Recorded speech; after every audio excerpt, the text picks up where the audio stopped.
Fala Poá, tudo bem? Sejam bem-vindos a mais um ACIPOAcast, aqui gravados diretamente da sede da ACIPOA, Associação Comercial de Poá. Eu, Fábio Fernandes, presidente, e junto comigo o meu diretor comercial. Diretor do comércio, na verdade, Você né? sempre fica na dúvida, eu não entendo. Cada hora você me dá um cargo. Ivan Coelho. Vou começar a registrar isso. Tá tudo bem, Ivan? Tu- Tô vendo que não, mas Tudo bem, Fábio, tudo bem. É porque eu preciso ter definido qual que é o meu sim, cargo aqui, senão a gente fica meio perdido. sim. Mas tá tudo ótimo. E hoje mais um dia. Bom dia, boa tarde, boa noite. Sejam bem-vindos a mais um podcast aqui da Cipoá. O podcast que tem o objetivo de fomentar o empreendedorismo na cidade, trazer também memórias da cidade e comemora, como que é o nome, Fábio? O nome Jubileu de difícil. Ouro. Jubileu de Ouro. Ah, 50 anos da Associação Comercial. é. E esse programa só é gravado graças a vocês, patrocinadores. O Fábio tem de cor salteado ali na ponta da língua os patrocinadores, né, Fábio? Você pode também ser patrocinador, né? Apoiar a nossa causa, esses programas que documentam a história da cidade, né? Dos comerciantes, dos empresários e participar também, ficar eternizado junto. Nós temos aqui apoiando essa causa a Levan Seguros, a Brasil Cacau Unidade Poá, a MP Com Assessoria Contábil e o nosso patrocinador fixo, Master. Master, né? É. Que é o Mercadão das Tintas com o Vitor, né? Ficou na dúvida de qual cor, vai lá que ele ajuda. Chega lá, ó, quero pintar minha casa de branco e você vai sair lá com a tinta vermelha. Pode ter certeza. Que o cara é bom. O cara é bom mesmo. Temos também o nosso patrocinador, o De nosso hoje, convidado hoje, convidado de hoje. patrocinando o nosso evento aqui, a Padaria Chips. Por falando em padaria chips, hoje quem a gente vai entrevistar é nada menos do que Delcino Pedro, né? Que é o dono da padaria Chips, grande empreendedor aí na cidade, todos já o conhecem, já ouviram falar pelo menos da padaria Chips, um grande exemplo aí de negócios na nossa cidade.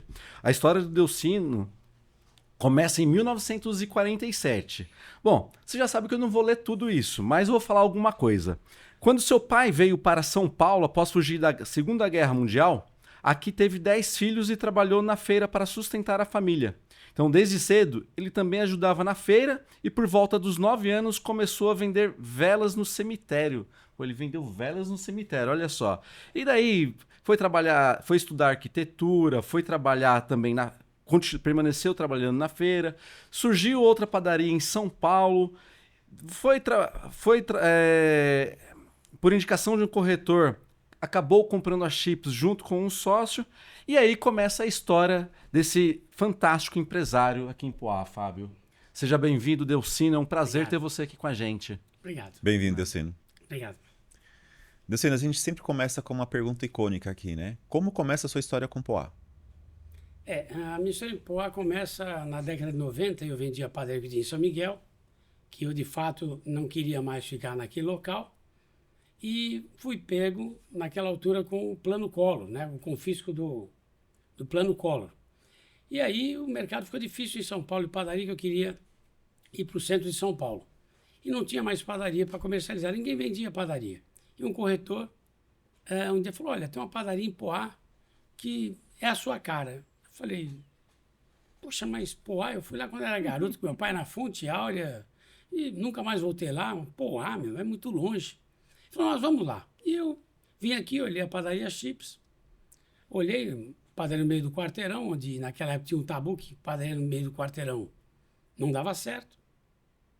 Mas eu olhei aquilo e visitando a cidade, dando uma volta pela cidade, falei, meu sócio, olha, Toninho, não tem nada em São Paulo para comprar. Vamos comprar chips aqui, porque ela é uma casa que a documentação tá boa, é uma casa pequena, fraca, né? Mas vamos comprar aqui, ficar uns 6 meses, um ano, até normalizar as padarias de São Paulo e a gente vai para lá. Bom, nesse ano foram 2, 3, já vão mais de 30 anos que eu estou aqui. Porque o que eu encontrei na cidade? Encontrei na cidade o que todo mundo procura, né? Uma estabilidade, um respeito, um reconhecimento. E isso aconteceu conosco. O poaense nos recebeu muito bem com a filosofia que nós trouxemos de padaria. Apostaram no nosso trabalho. E aí foi se consolidando uma troca. A gente trazia uma novidade, o poaense acreditava e acabou virando um ponto de encontro há uns anos atrás. E assim foi a minha história com a cidade. Eu sempre deixo claro que Poá não foi uma opção, foi falta de opção. E eu sempre observo muito as coisas, eu nem sempre olho bem as opções, mas as faltas de opções também trazem uma melhor escolha. Foi o nosso caso. Não foi a nossa opção, mas se tornou uma grande realidade. Se tornou a verdade, né? É o que, a realidade do que é. Sim, sim. Né? Mas aí você falou que tinha um tabu de padaria no meio de quarteirão. Que tabu é esse? É porque as padarias sempre foram construídas em esquina. E as padarias, mesmo em São Paulo, que eram construídas no meio do quarteirão, não tinham sucesso. Fechavam, faliam ou não tinham prosperidade.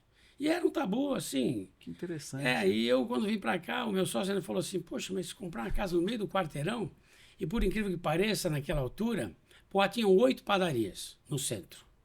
Né? E a Chips era a mais fraca de todas elas. Uhum. Né? E aquilo nós fomos ficando lá, compramos, começamos a trabalhar. Lógico, eu saí de uma padaria que vendia 10 mil pãozinhos por dia para a Chips que vendia 1.200, 1.300, né? Era difícil. Mas ao passar pela cidade, eu comecei a olhar o público. Comecei a olhar a necessidade das pessoas, né? Queria um lugar para poder tomar um café, queria um lugar para poder comprar um pão, enfim. E eu comecei a mudar o modo da padaria. Teve uma situação interessante. A nossa padaria ia muitos velhos, né? A maior parte dos clientes eram velhos e homens, né? E nessa conversa um dia com o meu sócio, falei: Toninho, é assim, nós precisamos renovar os nossos clientes. Porque se nós vamos ficar aqui, daqui a 20 anos, os que não morreram não vão ter força para vir comprar pão. Então nós precisamos renovar. E aí que eu tive a ideia que nas escolas tinha aniversário, às vezes de um aluno, de um professor, e naquela altura eu comecei, quando o professor fazia aniversário, eu mandava um bolo e uns docinhos para a escola. Né? E aí já comecei também a criança na padaria, eu dava uma coxinha, eu dava um brigadeiro, e assim, no Dia das Crianças, fazíamos um evento e começamos a renovar o nosso público. E hoje, da última vez que nós fizemos um estudo, tem mais ou menos 8 anos, 10 anos, a minha população, meus clientes, a faixa deles é na faixa de 35 a 40 anos. E 70% de mulher e 30% de homem. Então, eu consegui o que eu esperava na altura, porque o homem ele é individualista, né? Ele, quando sai para compra, ele pensa nele e não pensa nos outros. E a mulher não. E a mulher, quando vai comprar, ela pensa no marido, nos filhos, na mãe, na sogra. Isso reflete num ticket mais alto, né? Reflete um ticket mais alto. Mas olha que dado interessante que você traz, Delcino. Eu acho que eu nunca vi ninguém em padaria falar isso. Ele fez um estudo para saber qual que é a idade do cliente dele, para saber se é homem, se é mulher, para saber o quanto isso reflete no ticket. Sim. Né? Que empresário faz isso, Fábio, que você conhece? Não. Pouquíssimos, né? Dá para contar nos dedos, Sim. né? Então, pegando esse gancho que você projetou, né? A carteira, vamos dizer assim, né? A clientela que você queria alcançar, tem um momento ali que é meio polêmico, né? Que é quando você tira a bebida alcoólica da padaria. Tem a ver com esse estudo ou não? Tem. Quando eu me propus a tirar a bebida da padaria, você tem uma ideia, num domingo à tarde eu vendia 8 caixas de cerveja. E eu falei para o meu sócio, Toninho, as mulheres aqui em Poá não tem onde tomar um café ou tomar um lanche. Todas as padarias vendem bebida e todos os bares vendem. Só tinha uma pizzaria chamada Fratelli, que era um sucesso, que é onde hoje é o prédio do Santander, né? E eu falei, Toninho, a gente precisa atender esse público. E para trazer esse público eu tenho que tirar a bebida. Ele falou, cara, mas o que mais vende aqui é bebida. Se a gente tirar a bebida, a padaria vai fechar. Eu falei, não fecha. Não fecha, já pensou uma padaria sem bebida? Eu indaguei ele, escuta, uma loja de sapato vende o quê? Sapato. Uma loja de roupa vende o quê? Roupa. A padaria tem que vender o quê? Pão. Simples assim. Então, não faz sentido. Bom, aí tiramos a bebida, foi um negócio, uma loucura. Os clientes vinham lá, vai fechar, não sei o quê, vai fechar, né? E até os colegas de padaria também falavam, vem aqui para mudar a situação de Poá, você vai quebrar? Eu falei, não tem problema, se eu quebrar, eu pelo menos tentei fazer diferente. Pô, mas o que você quer fazer? Ele falou, olha, eu penso o seguinte, eu não quero ser diferente de ninguém, só não quero ser igual. Simples assim. Então eu olhei para esse público que precisava de ter um lugar bom para tomar um café, até para comprar o pão tranquilo, porque naquela época você entrava nas padarias, estava todo mundo fumando, bebendo cerveja, então as mulheres já se sentiam constrangidas. E nós, além de ter a bebida, nós, antes da proibição, já proibimos o consumo de cigarro na padaria. Já proibimos isso, é uma forma, e começou a trazer. Uma professora tomava um café, o bolo também ajudou, porque ela se sentia reconhecida e valorizada, né? Uhum. E as crianças que recebiam um brigadeiro, uma coxinha, um pão de queijo, também cresceram. E hoje aconteceu fatos, se eu posso falar agora, Pode. um dia entrou uma criança, não faz muito tempo, tem uns 6 meses, entrou uma criança lá e eu dei um pão de queijo, a mãe dela ficou olhando para mim. Uns 10 anos a criança, né? Falou, o que você fez com meu filho, você fazia quando eu era criança, que ela mora em São José dos Campos hoje. Olha. Falou, vim visitar minha mãe, você fez com meu filho. Então, são coisas que mexem, né? Sim. Legal. Emocionalmente. Então, é o que eu falo de você. Quando você trabalha no intuito de completar a vida do outro, melhorar a vida do outro, eu acho que é fundamental não pensar na prosperidade financeira e sim na pessoal. Então não é só vender pão, tá vendo, Não. Fábio? É pensar no outro, Sim, né? sim. O vender o pão é apenas o meio, né, Delcio? Sim, é o meio. Muito bom. Você hoje participa do Sindicato de Panificação. Sim. Você se engajou nessa causa quando? Desde o começo? Houve um momento que você achou que fazia sentido? Antes de chegar em Poá, eu já participava, porque assim, qualquer negócio você precisa de conhecimento e informação. E as entidades, que é o Sampapão, eles já tinham essa reunião dos panificadores, debatiam necessidades, dores e tal, né? E lá eu fui tendo informação. E quem participa desses eventos, da associação, por exemplo, a Associação Comercial de Poá, eu acho que todo comerciante deveria participar das reuniões Sim, e sim. das palestras. E foi isso que eu fiz durante muitos anos. Lá entrei como um associado, né? E depois de algum tempo comecei a fazer parte da diretoria. Então, há 12 anos atrás, eu deixei a Associação Nacional, que eu comecei no Sampapão, que era São Paulo. Aí fui diretor de patrimônio, depois de eventos. Aí passei a ser diretor financeiro. E aí me convidaram para ser diretor financeiro da Associação Estadual, que é a IPESP. E depois a IPESP me indicou para ser diretor financeiro também da ABIP, que é a Associação Brasileira dos Panificadores. Mas lá fiquei muito pouco tempo como suplente, não como diretor. E aí a causa é a informação. Quem quer mudar ou melhorar tem que buscar informação. Isso é o que eu falo para todo panificador. Hoje, 30% do crescimento da minha padaria eu devo às entidades. Que fala que me trouxe informação, eu fui buscado. Mas ela me trouxe informação, orientação, bom relacionamento. Isso faz com que o negócio melhore.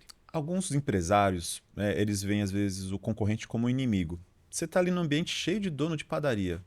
Como é que você via essa questão? E se esse ambiente ele te trouxe esse crescimento que você já falou, mas o que você acha que muda a chave de você estar vivendo junto com essas pessoas? Então, eu nunca consegui enxergar um concorrente. Eu nunca. Os panificadores lá trocam as suas dores e suas informações. E isso eu acho que é fundamental. Eu tenho uma história para contar de um prefeito, não vou citar o nome dele, que ele falou uma situação para mim e eu respondi ele com muita naturalidade, né? Acho que não é o momento para falar, não sei. Mas... Pode falar. Agora a gente ficou curioso. E agora já começou, tem que terminar agora. Eu estava com a padaria ali e aí o prefeito foi até a padaria e falou, olha, Delci, não teve como fazer, eu acabei de assinar a construção do prédio do McDonald's em frente de você. Aí eu falei assim, que bom, prefeito. Eu falei assim, talvez vai atrapalhar você. Eu falei, prefeito, naquele terreno, quando ventava, fazia pó. Quando chovia, fazia lama. Já não vai fazer mais.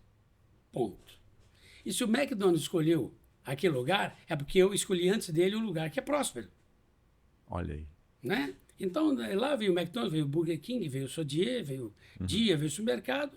Interessante, né? E eu continuo lá. Então, a concorrência, ela só nos faz melhorar. Elas nos traz uma informação de como você está no mercado. Que quando chega uma padaria, que eu ouço às vezes, abriu um mercado perto da minha padaria, ela fechou. O seu cliente estava esperando chegar alguém para te abandonar. Simples assim. Então, Ele estava com você por falta de opção. Falta de opção. Então, e veio o McDonald's, a vida seguiu, e veio os outros e só foi balizando. Então, eu não vejo a concorrência, eu vejo a concorrência muito saudável, porque ela mostra as suas qualidades e seus defeitos. E, cara, o mercado é para todos, né? Uns mais, outros menos, e assim vai, assim é a vida.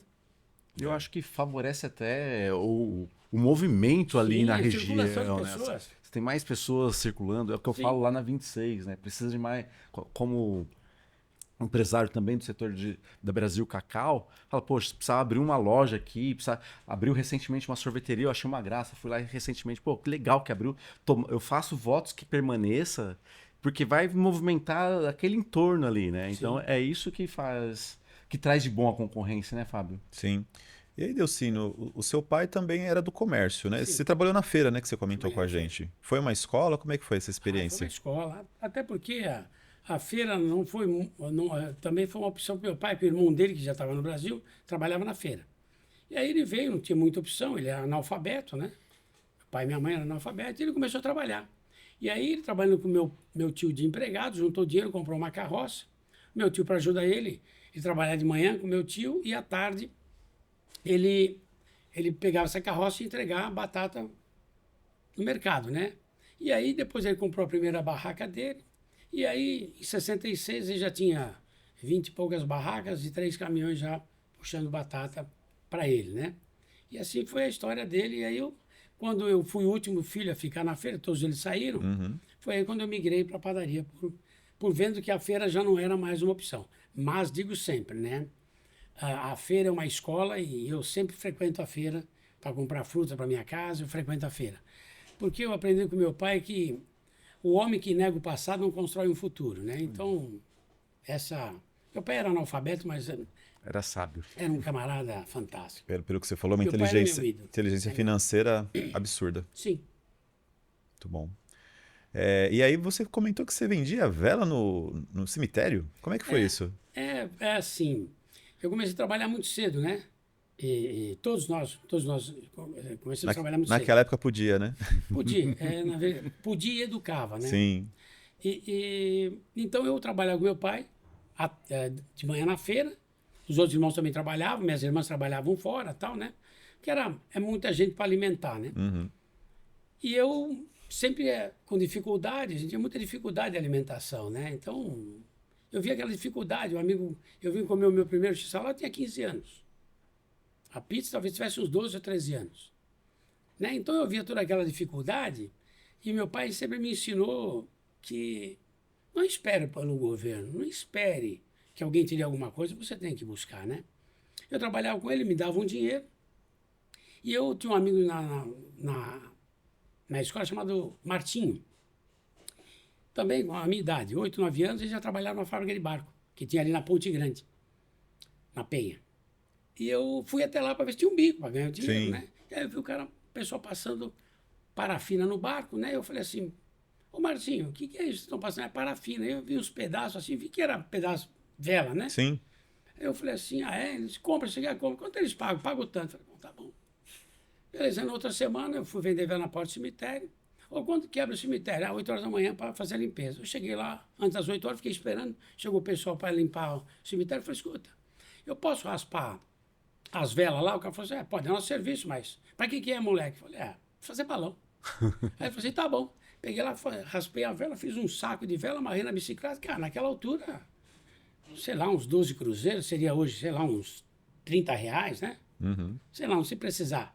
Eu fui lá na fábrica e vendi a vela. Falei, poxa, eu vendo a vela, depois revendo ela, que bom.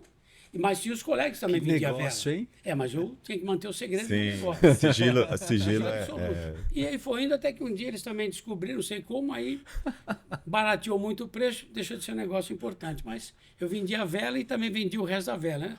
Aproveitar de tudo, né? Então, Isso você tinha que idade? 9 anos. Empreendedor já aos Nato. 9 A anos de necessidade, idade. né? A necessidade. Necessidade. E depois continuei fazendo. Essa necessidade foi o que a gente estava falando nos bastidores, né? O imigrante, né? Que nem seu pai veio de Portugal, né? Da Ilha da Madeira, que nem você comentou com a gente. Chegou aqui, tinha que dar certo, não tinha uma outra opção. Não tinha outra opção. Só não podia dar errado. Não podia dar errado. Então trabalhava de sol a sol, minha mãe fazia de sol a sol. É, aquela história, né? Errado já tá dando, né? Errado já tá dando. Então Tem que dar certo. tem que dar certo. Boa, boa. Exatamente. Legal. E você desenhou o crescimento da Chips, né? Tô vendo que é uma coisa. O que a Chips é hoje, você já tinha visualizado ela há muito tempo atrás, né?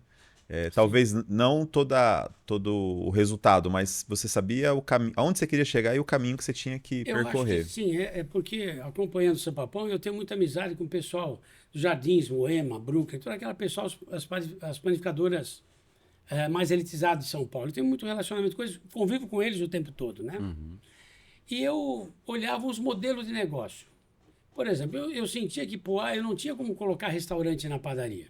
Primeiro que tinha muita concorrência, e já naquela época, antes da reforma, há 19 anos atrás, eu percebia que o cliente tinha uma visão da padaria. E que se eu colocasse o restaurante, o cliente ia cobrar do restaurante o que ele encontrava na padaria. E o mercado aqui não disponibilizava esse negócio. Por exemplo, o almoço com camarão, com bacalhau, isso não caberia, né? E aí mas eu sentia que todo mundo falou, não, o padeiro tem que vender almoço, o padeiro tem que vender isso, aquilo. Eu falei, não, o padeiro tem que vender pão. E aí eu falei, bom, qual é o alimento que faz com que a pessoa consuma todo dia? É o pão, é o café, é o lanche, é o suco. E aí eu apostei na padaria pura, que é o caso da Chips hoje. Ela é uma padaria. Não tem... Se você pedir uma porção de fritas, não tem hoje, né? Mas já digo de antemão, já estamos finalizando um projeto de reforma, vai ser ampliada e vai ter restaurante. Né? Hoje já mudou um pouquinho o meu conceito, né? Eu também tenho meus momentos de retrógrado, né? Não aceito tal coisa, mas, né? Quando me trouxeram a ideia de vender caldo, o padre falou, não, vender caldo. Aí, conversando com um amigo, falando, eu ensino caldo assim, as pessoas... Aí eu fui visitar uma padaria e outra, hoje eu vendo caldo. Quando falaram para mim, poxa, a padaria não vende tapioca, eu falei, pô, vender tapioca na padaria, me perdoe, não faz sentido, né, menino? Que sacrilégio, né? Pô, hoje eu vendo muita tapioca. Então, assim, o que eu tive que mudar? E a gente evolui o tempo todo. Eu tive que mudar a visão de mercado.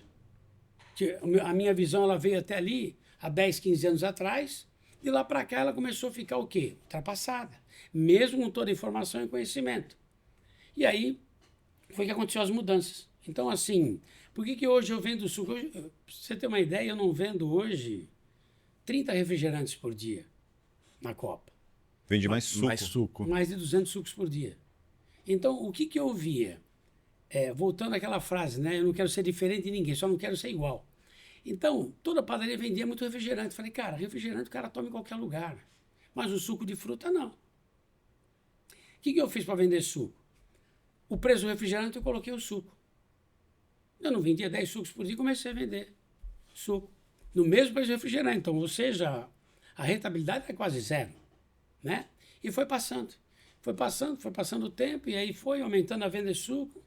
E hoje a gente se consagrou pelo suco, por quê? Eu recebo fruta, lógico, a gente tem lá um controle muito, muito severo, recebemos as frutas, tudo controlado as frutas, eu recebo 3 vezes por semana as frutas. O nosso suco é com fruta, não usamos polpa, nada. E uma coisa que eu acho que o cliente percebe é que o nosso suco vai numa jarra. Porque eu também sou cliente. E às vezes eu chegava num lugar, pedia um suco de laranja, por exemplo, com gelo. O cara colocava 3 pedras de gelo e completava com suco. Falei, cara... 3 você tá sendo bonzinho. Já peguei 4, 5. Então, aí eu já peguei o copo cheio. Eu olhava e falava assim, cara, pode enganar o cliente. Sim, né? tá. Então eu falava assim, não, meu suco vai ser diferente. Então eu ponho na jarra e o gelo à parte. Isso começou há 20 e poucos anos atrás. Cliente que não conhece a padaria, que vem pela primeira vez na cidade, ele fala assim, me dá um suco de laranja. O senhor quer com gelo? Não. Aí quando vem a jarra, fala, põe gelo no copo, porque ele achava que era nos outros lugares colocar gelo. Né? Então eu acho assim, o cliente, ele tem que ser respeitado. E o produto tem que ter seu preço. Tudo que é bom tem seu preço, mas nem tudo que tem preço é bom. Né? E o cliente, eu acho que ele pode escolher se ele deve pagar o preço do meu suco ou não. A opção é dele, mas eu não posso enganá-lo, tem que ser transparente. Então foi aí a mudança que a Chips hoje, ela na Copa, né, trabalha café, lanches e suco. Então refrigerante muito pouco. Você deu um spoiler aí, você vai vir com o restaurante então? Vai ter Sim. refeição agora? Sim, vai ter. Legal. Tem previsão de quando? Deve iniciar começo de janeiro de 2027, vai começar a obra e meados de 2028 já deve estar pronto. Vai começar pela produção para frente, né? Tá. Tem que mudar algumas coisas lá, né? E isso leva tempo, né? Até porque eu já estou no terceiro projeto. Fiz o primeiro projeto, aí percebi que não ficou bom, aí fizemos o segundo projeto, estava tudo pronto, o terceiro projeto. Aí surgiram as caixas automáticas. Falei, puta merda, Tem que mudar. tem que mudar. Aí refazemos o projeto, tivemos que mudar o projeto e deve estar sendo finalizado agora, final de agosto e outubro, e agora vai partir. Tá. Aí você vem com um novo projeto de expansão, né?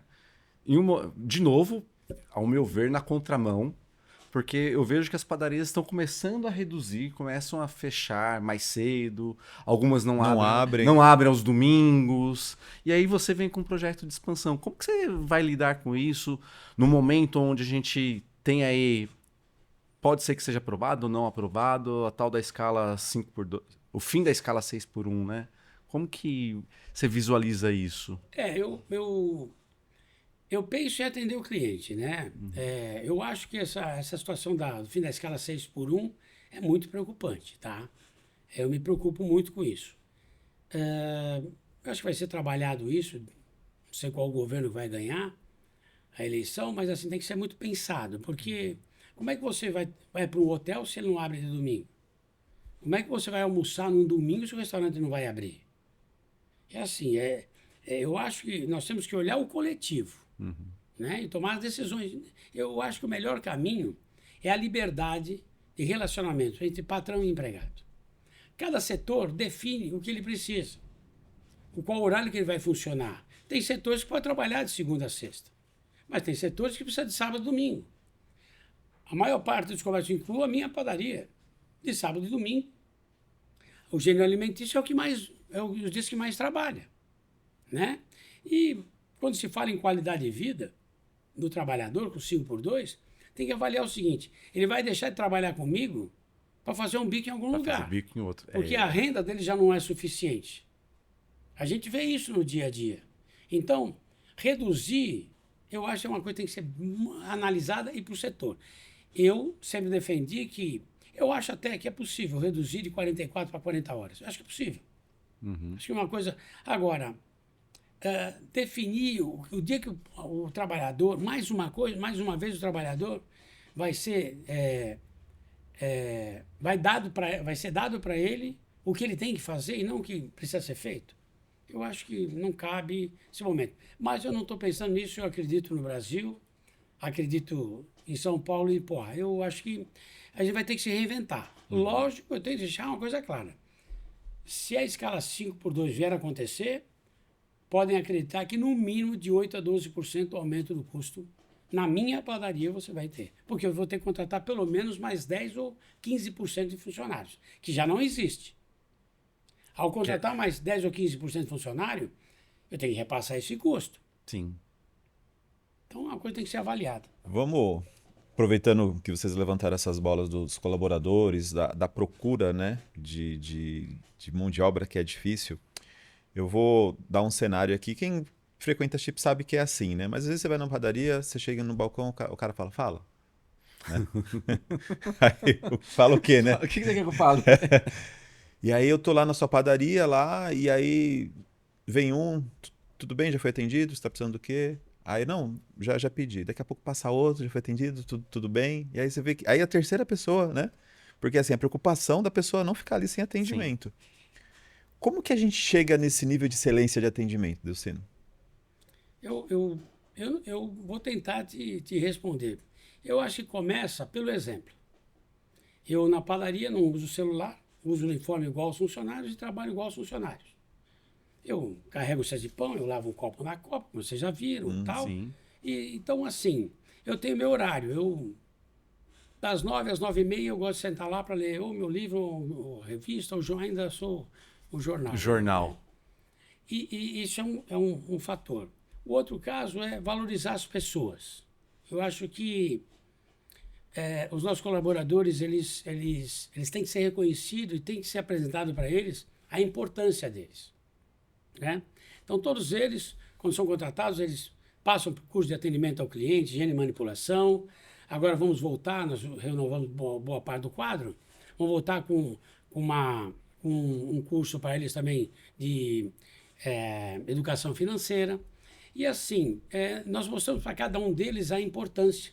E eles têm lá um plano de carreira. Nós temos faxineiras que viraram confeiteira, nós temos balconistas que viraram gerente, eu tenho balconista que era caixa e virou gerente administrativo. Então, cursos e treinamentos nós disponibilizamos sempre para os funcionários. E a nossa filosofia qual é? Se eu quero um mundo melhor para mim, eu tenho que fazer à minha volta as pessoas melhores. Então, eu não tenho como fazer um mundo melhor eu estando bem. As pessoas à minha volta têm que estar bem. Então, eles têm esse apoio. Nós temos uma linha de crédito para funcionário, que ele apresenta a necessidade. Dependendo do valor que ele precisa, nós dividimos em 30, 40 parcelas sem juros e sem correção. Para que ele resolva o problema dele. O telhado, o carro quebrou, uma reforma. Então, eles apresentam, fazem uma solicitação e aí a gente faz esse empréstimo para ele, sem juros e sem correção, para que ele possa... O que acontece conosco é assim, se nós nos apertarmos, você vai numa reserva, você vai no banco, você vai no estoque, você vai nos fornecedores. E o nosso funcionário muitas vezes vai aonde? Né? Então, foi algo que nós implantamos há mais de 20 anos atrás e funciona muito bem. Então, aqueles que têm dificuldades nos procuram e a gente tenta atender da melhor maneira possível, além dos cursos e treinamentos. E sempre reuniões constantes com eles, né? Mostrando a importância que precisam fazer. Eu acho que isso é o segredo de quando você seleciona um ambiente, né? Quando você tem um ambiente lá que alguma coisa não está indo bem, a gente tenta encontrar solução. Se não tiver solução, me desculpe, demite. Quem não quer ter problema, demite. Agora, eu tenho que funcionar com 30 anos, com 25 anos, com 20 anos, né? Então, tem essa questão da valorização e reconhecimento. Nem sempre você é reconhecido. Valorizado, né? Mas eu não me preocupo com isso, sabe? Porque o importante é o que eu faço, que eu não espero que os outros... Porque ao fazer algo para alguém, eu me sinto bem. Sim. Né? Então, isso é a mudança. Eu acho que o que falta para nós, quanto sociedade, é isso, é a gratidão. Num primeiro momento você pode fazer algo pela sua equipe que de repente não seja reconhecido e você se sinta meio que bobo, né? De ter feito aquilo. Mas é isso que você falou, você tem que fazer por você. Mirando, visando, né, o que você quer como ser humano. Eu preciso de um mundo melhor. E para fazer um mundo melhor, as pessoas à minha volta têm que estar melhor, gente. É como eu falei do comércio, concorrência. Não, gente. O sol nasceu para todo mundo. Vamos lá. Vamos. Nem que eu perco um pouco. Cara, eu não tinha nada. Já tenho algo. Então, né, eu trabalho com eles muito a questão da gratidão. Acho que a gratidão é algo que move as pessoas, né? Eu acho que você levantar de manhã e saber que você tem algo para resolver é muito importante. Eu me pergunto que um dia meu sócio saiu da sociedade há algum tempo, né? Vai fazer 2 anos e meus filhos falaram, pai, Toninho saiu, por que você não sai também? Ele falou, se você me explicar, eu vou fazer das 5h30 da manhã às 9 da noite, eu quero hoje. Vou ficar em casa, levantar, passear. Porra, passear, meu. Passear cansa também. Cansa. E outra coisa, levantar, eu que comecei com 8 anos, cara, falar hoje, não, eu tenho que ser produtivo, gente. Não. A minha filosofia, eles sabem muito bem que eu quero trabalhar em alto nível até os 80 anos. Depois vou tirar um pouquinho o pé. Um pouquinho. Vou tirar um pouquinho. Ou ênfase no pouquinho. Pouquinho. Eu trabalho todo sábado e domingo. Todo sábado e domingo. Só se eu for passear ou viajar. Se não, eu passeio, viajo. Parece que não, mas estou todo dia. Para quem é mais novo de Poá, não imagina como era a Chips antes, né? Era só um salão, né? Na verdade, hoje a gente está com 2, né? 55 metros. 55 metros. E aí tem o vago salão do lado, né? Que era o boliche. Era o boliche, né? O Big Ball na época. Como é que foi essa virada de chave? Então, eu já planejava reformar a padaria, porque ela já estava velha e já não atendia mais a expectativa. E eu precisava encontrar um lugar onde eu pudesse expandir. E aí, pensei lá, chamamos um arquiteto, e aí, junto com ele, começamos a desenvolver esse projeto, mas precisava do salão do lado. E aí, entramos numa negociação com o salão do lado, deu certo, e fizemos essa ampliação. Legal. Foi aí que despertou e fizemos. Mais ou menos dessa época para agora é como a Chips é hoje, né? Isso foi quando? Foi em 2007. 2007. Já deveria ter sido reformada já, né? Mas tinha uma situação econômica do país, algumas coisas que a gente não conseguia enxergar um horizonte, né? Como ainda eu respeito muito, mas eu acredito que vai haver uma mudança de governo, então aproveito mais uma vez. Eu percebo assim, até pelo ensinamento do seu pai, que você trabalha independente de governo. Sim, sim. Se você sim. não acordar de manhã às 5h30 para fazer o seu, não Sim. tem governo nenhum que vai fazer por Não você. tem jeito. Então, eu acho que o governo, ele te dá as diretrizes do que ele vai fazer com a economia. E você vai ter que olhar o que ele vai fazer com a economia e poder se aproveitar, né? Eu acho que não tem perda. Se for uma visão ruim, você vai ter que trabalhar. Se for boa, vai ter que trabalhar do mesmo jeito. Do mesmo jeito, não tem pra onde Se a visão fugir. for ruim, você vai trabalhar economicamente. Se a visão dele for para desenvolver, você é mais expansionista. É assim que Sim. funciona. E quando você compra, já era chips? Você comprou o nome também? Não. Não? Já era chips. Eu não gosto do nome chips. Gente. Eu não gosto nada Você não gosta? Não. Quando alguém vai falar, assim na reunião do Sampapão, até o pessoal brinca muito, né? Vai dar feedback. Eu falo, amigo, o que é isso? Feedback. Eu sou português, não sou inglês. Sou brasileiro, né? Então, Ora, não pois. sou muito chegado a... Quando vem falar algumas palavras, por favor, o que é? O que significa? Traduz. Traduz. Então, eu fiz uma pesquisa na altura. Eu ia colocar 9 de julho o nome da padaria, né? Mas isso já quando a gente decidiu ficar, já estava com quase 2 anos e ela já estava começando a crescer, né? Quando nós compramos, eu fazia 1.200, naquela altura, já com 2 anos, estava com 3.500 pãozinhos, quase 4.000 pãozinhos por dia. E aí eu falei, não, vamos mudar esse nome, porque esse nome chips, cara... Americanizada Eu não fiz uma vai. pesquisa, cara. Você acredita que entre os funcionários e o meu sócio, o meu foi o único Voto vencido. Com relação aos clientes, foi 95-5. Cara, eu falei... Vai ficar do jeito que... Vai ficar chips. Vai ficar chips. Acabou, amigo. E ficou. Eu vou dizer pra você, porque o chips ele é muito curtinho, né? Sim. Então isso facilita, né? Sim, sim. E ele é grudento, né? O pessoal fala, né? Tem um termo em inglês que fala, né? Que a marca, né? Quando ela é grudenta, né? Chips, é uma coisa que você fala muito fácil, né? Ela acaba pegando mesmo. E eu acho que tem muita gente que acha que é da batata chips, né? Que é... Não, exato, é isso que me incomodava. O cara associava chips à batata chips. A batata chips? Né? Então, Eu achei que tivesse relação com aquele seriado. Tanto é que mas tem até as motos. Mas é com seriado mas é do mesmo. seriado. É com seriado. O seu Armando, quando fez o prédio e montou a padaria, a filha dele hoje é médica. Ela gostava muito do seriado dos chips, dos policiais lá, né? O Fábio assistiu bastante esse seriado, viu? Da época dele. Eu assisti. E aí colocou o nome. Então, quer dizer, quando eu pensei em mudar, é aquela situação, né? Quando eu vejo que eu vou perder, para que eu vou Enfrentar, gastar energia, né? Sim. Hoje está aí, chips. Você vai falar assim, você passou a gostar? Eu deixei de gostar menos. Né? Mas é o nome que pegou. Hoje não fala chips. Já hoje não associo mais a chips à batata frita, né? Sim. Já associo a chips mesmo, né? E o que é legal Virou referência agora. O que é legal dos clientes, que a gente ouve muito aqui, o cliente fala assim, eu vou na minha padaria, né? Isso é uma coisa muito... A panificação em São Paulo tem essa característica, né? O cara fala, vou na minha padaria. Ele tem a padaria como dele. Porque padaria igual São Paulo só tem em São Paulo. No resto do mundo não tem. Nem em outros estados. Tem alguma coisa que copia, mas as padarias de São Paulo são unânimes. Tanto é que o conceito de padaria hoje é exportado para a Europa, inclusive na França. Então o conceito mudou porque você tem café da manhã, você tem almoço, tem janta. Então o panificador, eu falo que o panificador ele conseguiu fazer coisas que os americanos e os japoneses não conseguiram fazer. Porque os americanos fizeram o fio mais fino do mundo. O japonês foi e fez um furo no meio. Só que os americanos tentaram colocar uma área de alimentação, e eles, para colocar uma área de alimentação, precisava de 5.000, 10.000 metros. A padaria, você entra, independente do tamanho dela, você tem uma tabacaria, você tem uma padaria e uma confeitaria, uma loja de café, uma casa de suco e uma lanchonete. Você tem uma rotisserie, que é o caso dos frios, você tem uma pizzaria. Quer dizer, você hoje tem até o jantar, o caldo, né? Então, Só a panificação de São Paulo conseguiu colocar 9 produtos diferentes dentro do mesmo espaço, independente se ele tem 50 ou tem 500 metros ou 1.000 metros. Então o panificador realmente é... Interessante. E você fala de um outro ponto da tabacaria, né?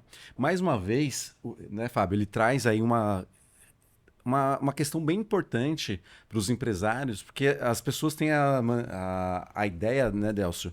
Eu tenho que vender para todo mundo. Eu não preciso vender para todo mundo. Eu posso demitir alguns clientes, né, Fábio? Às vezes é saudável demitir realmente alguns clientes. E o empresário que nos assiste, ele tem que ter essa ciência que ele não vai vender para todo mundo. O Délcio lá na padaria Chips, ele deixou de vender bebida alcoólica. Ele até aquele momento, pelo menos até agora, não vendeu almoço, né, Délcio? E cortou também a venda de cigarro, né? Faz algum tempo. Já tem um bom tempo que você... E aí você fala, não, eu demito esse cliente. E isso é importante também, né? Porque eu ainda continuo com a filosofia, uma loja de sapato vende sapato. Posto de gasolina vende gasolina. Por que eu tenho que vender tudo? Né? E para tirar o cigarro, na verdade, fazem 10 anos. Eu já queria ter tirado o cigarro há mais tempo, meus sócios não concordavam. Mas há 10 anos eu convenci de que o cigarro, que muitos acham ainda que é um chamariz que traz o cliente para dentro da loja, eu acho que ele não funciona dessa forma, ele não traz um lucro que deveria trazer, não traz. Ele hoje não é bem aceito pela sociedade. Então eu vi o fim do cigarro uma responsabilidade de o jovem que frequentar lá já não vê aquele cigarro na frente dele, eu serei um a menos a motivá-lo ou a incentivá-lo a fumar um cigarro. Então, a tirar o cigarro de lá por vários motivos, né? Então, o cliente que fala assim, você não vende mais cigarro, eu não vou vir mais na sua padaria. Então, ele não era meu cliente, era o cliente da Souza Cruz. Eu era apenas um terceirizado. Então, Só ficava ali como posto de abastecimento. Exatamente. Delcínio, como é que você convive hoje com o delivery, iFood, 99? Como é que você vê eles? E você consegue... eu sei que o seu ramo talvez não seja tão afetado, né? Na verdade, é um braço de venda que você ganha hoje com o e-commerce, vamos dizer. Sim. Mas como é que você vê o comércio da nossa cidade ser afetado pelo e-commerce? Porque hoje, se eu quero um sapato, eu posso pedir ele agora, né? E é uma tarde aqui que a gente está gravando, e no outro dia o sapato chega para mim. Eu posso desenvolver todas as minhas tarefas, mas eu não preciso parar para ir até uma loja, experimentar, eu posso receber no dia seguinte. Eu atendo pelo iFood, eu acho que o e-commerce é algo que veio para ficar. Ele não tira o cliente, ele muda os hábitos do cliente. E o comerciante ele tem que estar atento. Como um dia eu fiquei atento que a feira ia perder importância, mudei de ramo. Como muitos colegas falam, no iFood eu não trabalho porque eles cobram 30% de taxa. E eu não trabalho para o iFood. Eu falei, amigo, é assim, o iFood, o meu cliente, se estiver chovendo, ele não vem. Se o meu produto for bom e ele quiser comprar, ele vai pagar os 30% com o iFood. E não nos enganemos, tem a taxa no mínimo 30%. Sim. Mas aí alguns classificam como comodidade, né? Outros com benefício. Então eu tenho o iFood, atendo os clientes pelo iFood, normal, sem problema. É mais uma ferramenta de venda que não pode se abrir mão. Com relação ao e-commerce, seja por loja de sapato, eletrodoméstico, tudo, a história vem mudando e sempre mudou o mercado de consumo, né? Se nós olharmos lá para trás, nós levávamos o sapato no sapateiro. Nós levávamos a roupa no tintureiro. Hoje é lavanderia. O tintureiro que virou lavanderia sobrevive. O que virou tinturaria vai morrer. Já foi embora. Então, você tinha o açougue que vendia só carne. Ele foi para dentro do supermercado, coisa parecida. Então, eu acho que o empresário, independente do seu tamanho, tem que estar atento ao mercado, às mudanças de hábito. Vai acabar a loja de sapato nas ruas? Eu não sei. Com a chegada do carro elétrico, vai acabar o posto de gasolina? Eu não acredito. Mas vai haver uma mudança de consumo. Se nós olharmos aí a quantidade de carro elétrico que tem hoje no país, e abrindo cada vez mais postos, eu acho que isso vai ter um limite em algum momento. Mas quando já deixaram de consumir gasolina elétrica? Fechou os postos? Não. Agora, o que precisa ser mudado no comércio? Eu não sei o que deve ser mudado. Eu acho que cada um no seu setor deve ser avaliado. As Casas Bahia não vai vender mais, vai vender através do aplicativo. Eu não sei se esse é o caminho. Eu acho que cada um tem que buscar a informação do seu negócio e também saber do seu negócio se ele é atrativo para o cliente. Quando nós fizemos o estacionamento da padaria, me chamaram de louco. Pô, mas aqui você podia fazer 3 salões para alugar e você vai fazer estacionamento para o cliente. Falei assim, pô, se o cliente puder chegar na padaria, o que vai acabar vai ser a minha padaria. Sim. Então, eu preferi fazer isso. Me chamaram de louco. E hoje ele, em alguns momentos, não atende mais. Mas eu tenho que pensar o seguinte, o meu cliente, por que ele me escolhe? Vamos pensar o seguinte, o cliente está lá em Calmoviana, vamos dar como exemplo Calmoviana. Para ele vir na minha padaria, ele vai passar por várias padarias, mercado e tal. Por que ele me escolheu?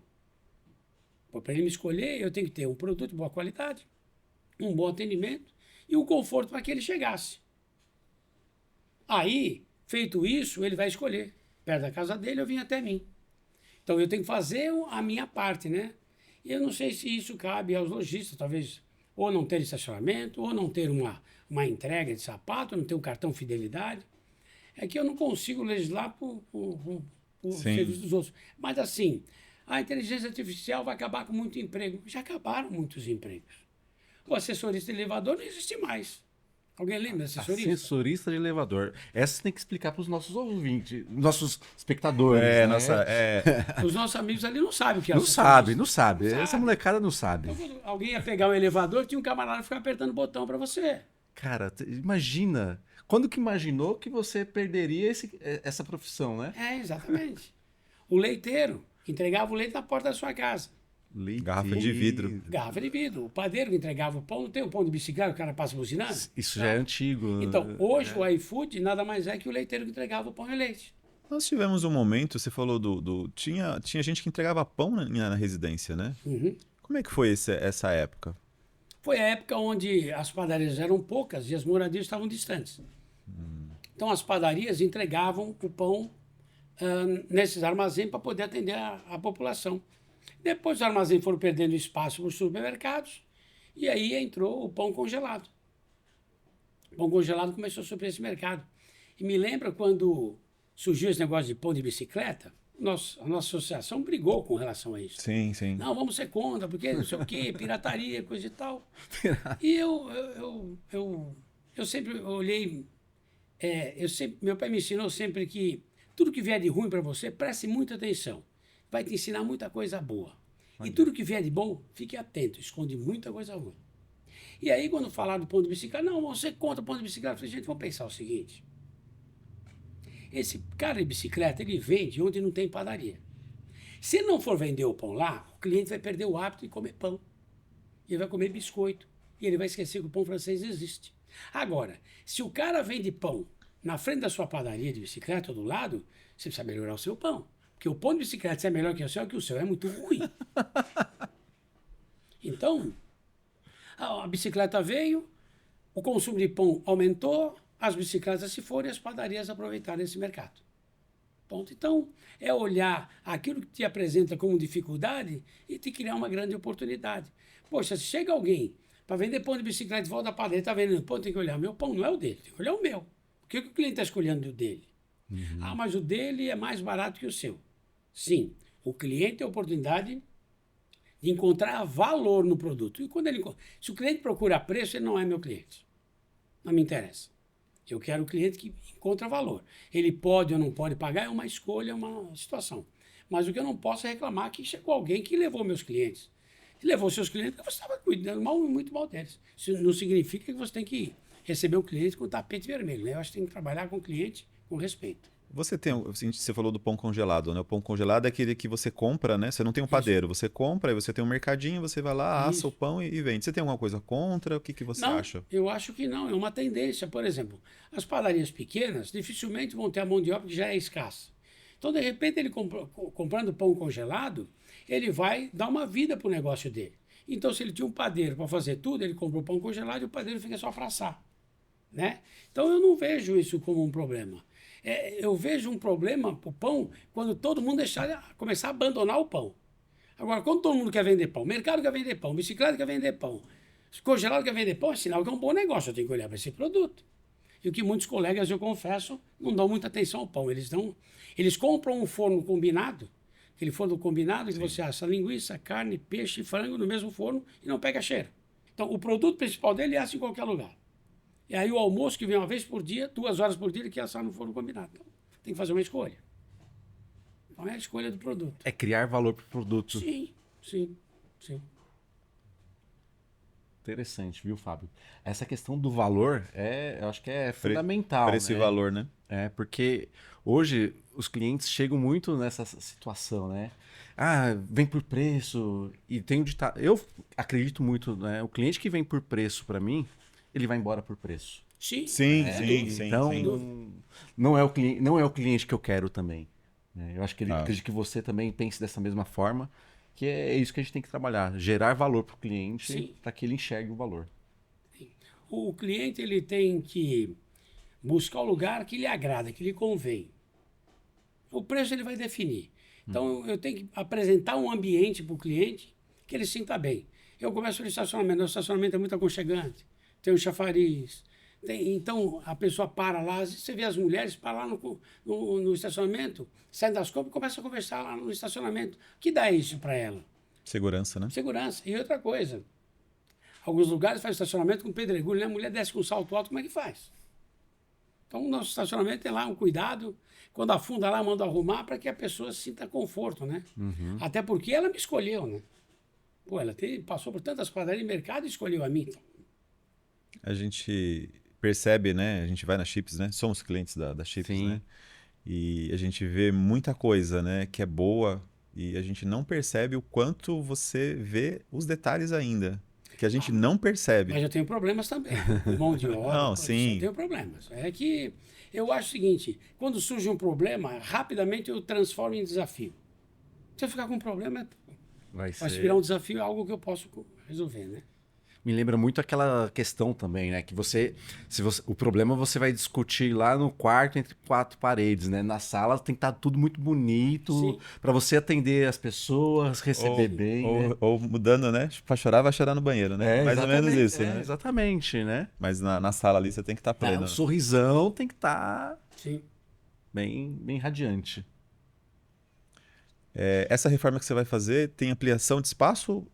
Um pouco. Um pouco. Aquela copa que tem hoje não vai existir, né? A copa vai estar voltada para onde é o banheiro hoje. Tá. Toda aquela área vai ser mesas. Legal. E a entrada de estacionamento não será mais pela rua. Aquela porta da rua nós vamos fechar e aquele cano da janela você vai entrar do estacionamento por dentro da padaria e vai sair na padaria. Já vai sair dentro da Já vai padaria, sair você dentro não da vai. padaria. Vai sair dentro da padaria. Legal. Você não vai precisar sair na rua mais. Uhum. E aquele espaço todo vai virar mesas, né? Uma boa evolução. Ansioso aí para poder almoçar. Sim. Pra poder almoçar lá na Chips. A gente gosta de deixar uma mensagem para os empreendedores. Você deu várias, na verdade, né? Durante todo a nosso programa. Sim. Mas tem uma pergunta que eu digo assim: se você fosse dar um conselho para quem vai começar a empreender, ou quem já está empreendendo, ou até quem vai estar pensando em desistir de empreender, qual seria esse conselho? Bom, eu acho a começar a fazer aquilo que gosta. Como eu disse no começo, não trabalhar para ganhar dinheiro. O que eu gosto de fazer? Esse é o primeiro passo. Eu gosto de fazer? Então eu vou ter informação o máximo possível daquilo que eu vou fazer. Informação técnica, buscar informação, conhecimento. Nos primeiros passos, apresente uma loja onde seja agradável. Porque eu costumo dizer que água e sabão, o custo é muito baixo. Melhorar a iluminação, apresentar uma loja, ela não precisa ser chique, ela precisa ser agradável. As pessoas precisam chegar lá. Pôr à disposição e conhecer o cliente que você tem. O cliente que você tem, ele tem o potencial para aquele seu produto. Então você apresenta esse produto da melhor maneira possível. Tem uma loja apresentável. E assim, quando ela começar a render fruto, irá render fruto, né?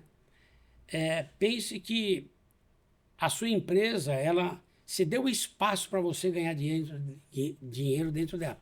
Uhum. Então, você não pode gastar tudo aquilo que sobra. Então, no mínimo, 50% é da empresa, 50% é seu. Porque se você tem um lucro do seu negócio, é porque o espaço, ele permitiu que você fosse ganhar dinheiro lá dentro. Então, nada mais justo do que metade do que você ganhar deixar para a empresa. Uhum. E toda vez que a empresa precisar de fazer algo, ela vai fazer com o dinheiro dela. O seu é seu. Né? Então, a empresa... eu tenho um ditado que meu pai me ensinava que empresa rica é dono pobre. O dia que o dono for rico, a empresa vai ser pobre. Então, quando você tem um negócio, acreditar no seu negócio, trabalhar de sol a sol, acreditar nele, buscar informação, conhecimento de mercado, ser econômico nos seus gastos, nos seus investimentos, não se iludir quando você tem um negócio e começa a ter um resultado, aquele resultado inicial ele é momentâneo. Né? Então, se eu posso deixar algum recado, acredite no seu sonho, com o pé no chão, conheça o mercado e não desista. Eu tive vários motivos para desistir de Poá e não desisti e acreditei e estou feliz aqui. Só sai de Poá se os clientes falam, não queremos mais comprar de você, eu tenho que ir embora. Do contrário, pretendo ficar aqui pelo menos mais uns 20 anos ainda. Pelo menos 20 anos. Para poder reduzir, trabalhar um pouquinho só, né? Menos. Só um pouquinho menos. Trabalhar um pouquinho menos. Ivan, que aula. Cara, cada vez que eu falo, esse programa é muito bom. Cada dia que a gente passa aqui, a gente aprende algo novo, rever alguma lição. É fantástico participar desse podcast.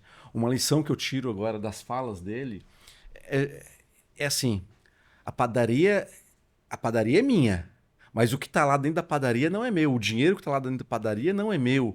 Aquele pão não é meu. Então, a padaria pode ser minha, mas eu tenho que saber dividir, né? Então, eu não posso chegar lá...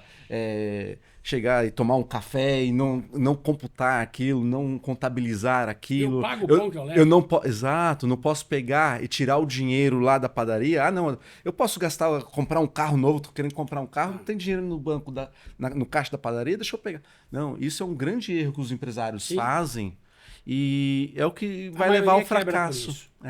Fracasso da maioria é por isso. Exatamente. O dinheiro do caixa não é seu. Exatamente. Isso que você fala de pagar, né? Você é dono da padaria, você sai com pão, você paga o que você tá levando. Tá no livro Pai Rico, Pai Pobre. Quem acha que é besteira... Já li esse livro também.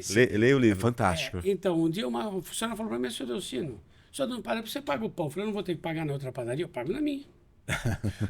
E é um exercício. Acredite, isso é um exercício. Tudo que eu vou fazer, eu faço conta. Porque é um exercício. Se eu precisar de dinheiro, como já precisei da padaria, eu pego e pago o juro para a padaria. O homem nasceu. É um exercício. Sim. Porque se eu pego e não pago, começa aquele negócio, vou dar para o meu filho o que eu não tive. No mesmo raciocínio. É um raciocínio. Então eu acho que assim, esse é o recado que eu deixo, se é que eu posso. Recado, uma aula, né? Assim, acredite no seu sonho. Legal. Acredite no seu sonho, eu acho que ele faz todo sentido. O que não pode fazer é você querer transformar o pesadelo em um sonho. Aí não dá. Legal. Estamos chegando no final, né? Uma pena, né? Passa muito rápido o Dá tempo. vontade de continuar conversando aqui pelas próximas 3 horas, né? Mas... Quer dar suas Tudo que é considerações bom, finais, chega no Ivan? Quer falar? É só agradecer mesmo, Delcio, a sua participação. Mais uma vez, muito obrigado. Contribuiu imensamente. A gente pede aí para que os espectadores, você que está nos assistindo, continue assistindo, dê o joinha, siga a gente, faça comentários, porque é isso que vai fazer esse programa continuar vivo, né, Fábio? Que vai ajudar a gente fomentar cada vez mais o empreendedorismo. E como não tem faculdade de empreendedorismo, nada melhor que trocar ideias com quem já fez, já errou, já acertou. E é isso que vai fazer a gente acertar no dia a dia. E continua ajustando sempre o curso, né? Não tem uma mentalidade, não, é assim, vai ser assim, né? Não, Gabriela, né? Nascer assim, crescer assim, e você sempre assim. Síndrome de Gabriela. Eu acho que o empreendedor aqui em Poá, o novo, ele tem que procurar a CIP. A CIP é o maior banco de informação. E se ela não tiver informação no momento, ela vai buscar para atender. Se tiver demanda, sim, com certeza. Ninguém cresce sozinho. Se não crescermos juntos, buscando informação, conhecimento, não faz sentido. Maravilha. Legal. Delcino, obrigado pela presença. Quer dar sua palavra final para a gente encerrar? Cara, eu agradeço o convite de poder estar aqui. Não sei qual foi o grau da minha contribuição. Eu não sou de muito falar, vocês sabem disso. Eu fico feliz que se desse bate-papo aqui alguém tirar proveito e alguém melhorar, eu vou ficar muito feliz. Legal. E se algum panificador estiver nos ouvindo e quiser tirar alguma dúvida comigo, é só me procurar. Eu estou sempre aberto porque a gente não ensina ninguém, a gente troca informações. Que lição. Verdade. Muito obrigado pela presença. E é isso aí, Poá. Chegamos ao fim de mais um AciPoaCast, esse programa que é comemorativo aos 50 anos, né, da Associação Comercial. Você que está assistindo, às vezes, pelo Delcino, né, vai compartilhar com os amigos.